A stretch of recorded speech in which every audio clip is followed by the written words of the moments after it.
We came to America hoping to build, only to be labeled part of a scam? That's the frustration echoing across Indian professional forums right now.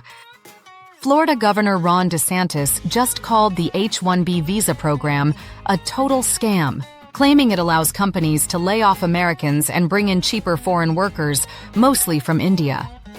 For Indian students, techies, and engineers, the stakes couldn't be higher.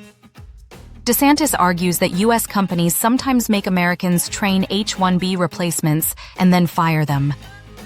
He also described the program as indentured servitude, since visa holders are tied to their employers. He isn't alone.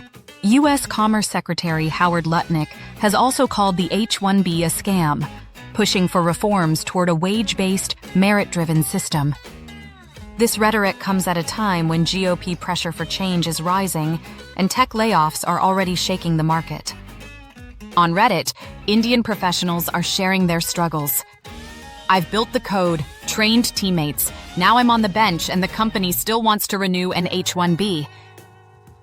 Another says, my offer letter hangs in limbo while this reform narrative grows louder.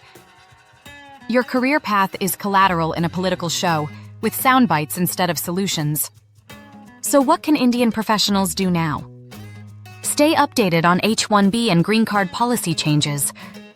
Have a plan B, explore Canada, Europe, or remote roles, especially if you're on OPT. If employed, check your green card eligibility early. If still a student, research CPT and OPT alternatives.